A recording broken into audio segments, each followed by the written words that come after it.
డబ్బు, అనారోగ్యం, ఉద్యోగం, వ్యాపారం, అప్పులతో బాధపడుతున్నారా? వెంటనే జేకేఆర్ గురువు గారికి కాల్ చేసి అపాయింట్మెంట్ తీసుకోండి.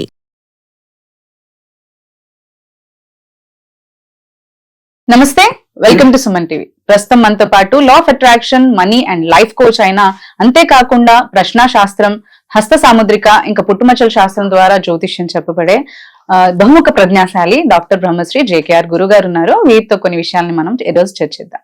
నమస్కారం గురుగారు. నమస్కారం గురుగారు. మనకి మేనిఫెస్టేషన్ అనేసరికి ప్రతి ఒక్కరు మేనిఫెస్టేషన్ చేస్తారు. అంటే ఎన్నో, అంటే నాకు హెల్త్ కావాలనో, లేదంటే డబ్బులు కావాలనో, చాలా మంది జాబ్ కావాలని, కెరియర్ బాగుండాలని, ఇలా చాలా మంది చాలా రకాలుగా అనుకుంటూ ఉంటారు. కానీ అనుకున్నది ప్రతి ఒక్కటి అందరికీ జరగదు. అవునమ్మా. అలా అనుకున్నది కూడా, అంటే మనం ఏమనుకుంటున్నాం అది మంచిగా మేనిఫెస్టేషన్ అవ్వాలంటే మనల్ని మనం ఎలా మార్చుకోవాలి అని అంటారు. మంచి క్వశ్చన్ అడిగారమ్మా. వాస్తవంగా మనం యూనివర్స్ దగ్గరికి వెళ్ళి డబ్బు కావాలి, ఆరోగ్యం కావాలి, లేకపోతే ఇల్లు కావాలి, కారు కావాలి అని అడుగుతా ఉన్నాం. కరెక్ట్. సరే, యూనివర్స్ ఇవ్వటానికి సిద్ధంగా ఉందమ్మా. కానీ అందుకునే స్థితిలో మనం ఉన్నామా అంటే, భగవంతుడు వరమిచ్చినప్పటికీ మనం తీసుకునే స్థితిలో ఉన్నామా లేదా అని మన క్వశ్చన్ చేసుకోవాలి. మీరు ఎప్పుడు ధ్యానం చేసేటప్పుడు మిమ్మల్ని మీరు క్వశ్చన్ చేసుకుంటే మీకు అర్థమైపోద్ది. ఆత్మే పరమాత్మ అని మనం చెప్తూ ఉంటాం. మనలో ఒక ఆత్మ ఉంది. మనకు ఒక మాట అంటారు, ఆత్మారాముడు చెప్తా ఉంటాడని మన పెద్దలు అంటా ఉంటారు. ఎన్ని అన్నారో లేదో మీరు. ఆత్మ లోపల నుంచి ఒక వాయిస్ ఇస్తాం, అయ్యా నువ్వు ఇలా ఉండాలయ్యా అని మన ఆత్మ మనకి సిగ్నల్స్ ఇస్తా ఉంటది. కానీ మనం పట్టించుకోం. ఎందుకని? బాహ్య ప్రపంచంలో కనపడేది నిజమని నమ్ముతా ఉంటాం. వాస్తవానికి మండలం రోజులు గనక మీరు ఏకాగ్రతగా చేస్తే మీ మేనిఫెస్టేషన్ ఊరికే జరుగుద్ది. ఏం చేయాలి, ఎలా చేయాలి? మిమ్మల్ని మీరు మార్చుకునే పద్ధతి ఒకటి ఉంది. ఏమిటి అంటే, ఉదయం లేచిన కాడి నుంచి, ఉదాహరణకి మనం లేవగానే మంచం నుంచి లేవటంతోనే 2 చేతులు అరిచేతులు చూసుకోండి, దీంట్లో లక్ష్మీ, సరస్వతి, పార్వతులు కొలువై ఉన్నారని చెప్తా ఉన్నాం. సరే, ఓకే, చూసుకుని చూసాము అనుకుంటే కాదు. సాక్షాత్ వాళ్ళు ముగ్గురు అరచేతిలో ఉన్నట్లుగా భావన చేసి వారిలో ఉన్న తత్వాన్ని మనం స్వీకరించినట్లుగా ఫీల్ అవ్వాలి. సరస్వతీదేవి యొక్క తత్వం ఏమిటి? చదువు. ఏదైనా అంతే కదా. లక్ష్మీదేవి యొక్క తత్వం ఏమిటి? ధనం. అలాగే పార్వతీదేవి యొక్క తత్వం ఏమిటి? ఈ ముగ్గురు యొక్క తత్వాలని మనం స్వీకరించి ఈ రోజల్లా అదే తత్వాలతో ఉండాలి అని భావన చేయాలి. వేడి చూసుకుని, ఈ చేతులు చూసుకుని అలా చేసి భూదేవికి నమస్కారం చేయండి అని.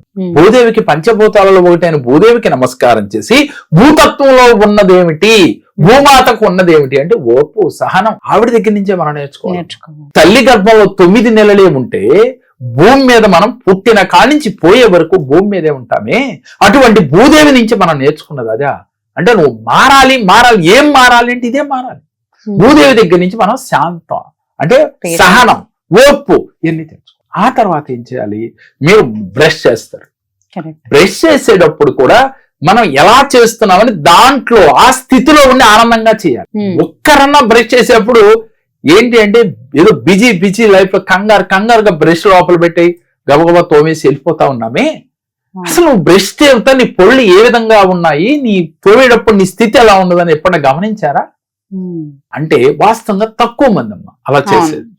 తర్వాత నువ్వు వాటర్ తాగావు, లేక టిఫిన్ చేసావు, అన్నం తిన్నావు, నువ్వు ఉన్న ప్రతి స్థితిని నువ్వు గమనించాలి. గమనిస్తే దాంట్లో ఉన్న ఆనంద స్థితిని నువ్వు తెలుసుకోగలుగుతావు. ఉదాహరణకి నువ్వు ఉదయం బెడ్ నుంచి లేసావంటేనే నీ జీవితంలో ఒక మిరాకిల్ జరిగింది. ఎలా? చాలా మంది లేవటం లేదు, పడుకుంటున్నారు. కానీ ఏమైపోతా ఉన్నారు? బెడ్ మీద వెళ్ళిపోతా ఉన్నారు యమలోకానికి. యమలోకానికా స్వర్గలోకానికో ఏదైనా కావచ్చు. అయితే నువ్వు లేచావు అంటే నీ జీవితంలో ఒక మిరాకిల్ జరిగిందా లేదా? నీకు మరలా కొత్త జీవితం ప్రారంభమైందని ఫీల్ అవుతూ, ఆహా భగవంతుడా నాకు మళ్ళీ ఇచ్చే అవకాశం, నమస్కారం చేసుకోవాలి. అంటే ఇది చిన్న ఆనందమే, ఒక్కదానికే కదా, అందరికీ జరుగుతా ఉంది. కానీ ఆ చిన్న ఆనందాన్ని పెద్ద ఆనందంగా ఫీల్ అవ్వాలి. ఆ తర్వాత నువ్వు తీసుకునే వాటర్ వల్ల నా శరీరంలో ఎనర్జీ పాస్ అవుతా ఉంది. ఈ వాటరే కదా నా జీవితానికి ఉపయోగపడతా ఉంది. ఆహారం తీసుకోకపోయినా ఉండగలం, వాటర్ లేకపోతే ఉండలేం కదా.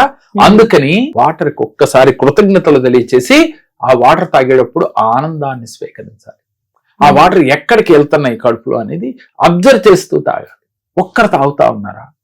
ఆహారం తినేప్పుడు ఫోన్ మాట్లాడతానో, ఫోన్ చూస్తానో, టీవీ చూస్తానో, లేక ఇంటి పక్కన వారిది ఎదురింటి వారి గురించి భార్య భర్తలు చర్చించుకుంటానో, పోట్లాడుకుంటానో కూడా టిఫిన్లు చేసి భోజనాలు చేసేవాళ్ళు చూస్తూ ఉన్నాం మనం.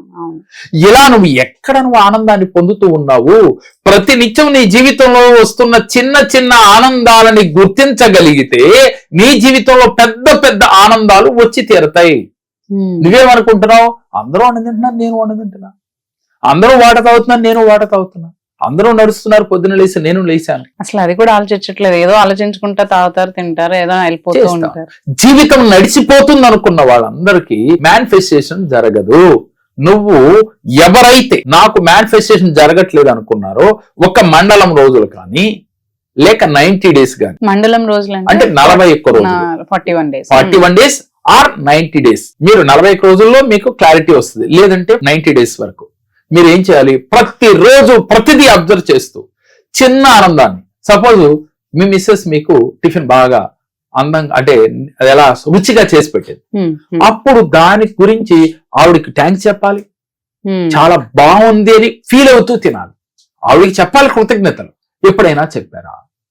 అలాగే మీ భర్త ఏదైనా బయట నుంచి వస్తా మీకు అనుకున్నది ఏదైనా తీసుకొచ్చాడు, అది చిన్నదే అవ్వచ్చమ్మా.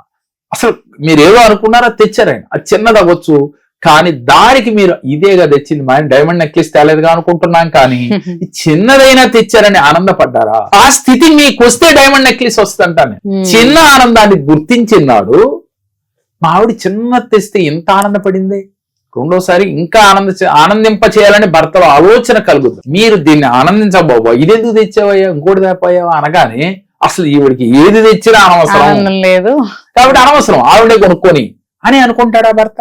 మీరు ఎన్ని కూరలు వండి పెట్టినా నచ్చట్లేదు, ఉప్పు ఎక్కువైందో పప్పు ఎక్కువైందో అని చెప్తా ఉంటాడు, కారం ఎక్కువైందని. అప్పుడు మీకేమనిపిస్తుంది? ఏది వండినా ఇంతే నిజంగా ఉంటాడు, ఇంట్రెస్ట్ ఉండదు. అందుకని ప్రతి చిన్న ఆనందాన్ని కూడా మీరు గుర్తించి దాన్ని వాళ్ళకి ఎదుటి వారికి కృతజ్ఞత తెలియజేస్తే, మీరు ఆ కృతజ్ఞత భావం పెరిగితే, గుర్తించే శక్తి వస్తే, ఉదయం లేచిన కానీ సాయంత్రం పడుకునే వరకు పంచభూతాలకి కృతజ్ఞత చెప్పాలి. వాటి వల్ల మీరు ఎలాంటి సహాయం పొందుతున్నారు, భార్యకి, పిల్లలకి, ఇంట్లో ఉన్న వారికి, మీ బంధువులకి, ఇరుగు పొరుగు వారికి, అంటే ఎవరితో అయితే ఆ రోజు మీరు ట్రావెల్ అవుతా ఉన్నారో వారందరి జీవితాల్లో మీకు జరిగిన చిన్న చిన్న ఆనందాలు వాళ్ళ వల్ల అది గుర్తించి వాళ్ళకి కృతజ్ఞత, మీరు దానికి ఆనందపడతాం. ఇలా 41 రోజులు లేక 90 రోజులు చేస్తే మీ జీవితంలో మేనిఫెస్టేషన్ ఈజీగా జరుగుతుంది. కాబట్టి ఈ స్థితిలోకి మీరు రావాలి, మీరు అద్భుతంగా మేనిఫెస్టేషన్ చేయాలి, విజువలైజేషన్ చేయాలి అంటే మీరు ముందు ఇది చేసిన తర్వాత యూనివర్స్ని అడగండి. యూనివర్స్ తప్పకుండా ఇచ్చి తీరుతుంది. ఇప్పటి వరకు తప్పు చేస్తే గనక మార్చుకునే ప్రయత్నం చేయండి, మీ జీవితంలో అద్భుతాలు సృష్టించి తీరుతారు. అలాగే గురుగారు చాలా చక్కగా వివరించారు. సో చూసారు కదా, మీకు కూడా ఏమన్నా జాతకాల పట్ల ఏమన్నా దోషాలు ఉన్నా కానీ, లేదంటే ఏదైనా ప్రాబ్లం మీరు ఫేస్ చేస్తున్నారు, గురుగారిని కాంటాక్ట్ అవ్వాలి అని అనుకుంటే స్క్రీన్ పైన మనకి నంబర్స్ ఉంటాయి, నంబర్స్ కి మీరు కాల్ చేసి అపాయింట్మెంట్ తీసుకుని గురుగారితో మాట్లాడే అవకాశాన్ని మీరు పొందొచ్చు. Thank you. మా పాప వివాహ సంబంధం గురించి జేకే సార్ గారి దగ్గరికి వచ్చాము. ఆయన చెప్పిన రెమెడీస్, మంత్రాలు మేము ఉపయోగించాము. 3 నెలల లోపల అనుకున్న సంబంధం కన్నా ఒక గొప్ప సంబంధం రాగలిగింది. 3 నెలల లోపల మా సమస్యలన్నీ పరిష్కారం అయ్యి ఒక మంచి సంబంధం వచ్చి నేను అనుకున్న స్థాయి కన్నా మంచిగా చేయగలిగాను.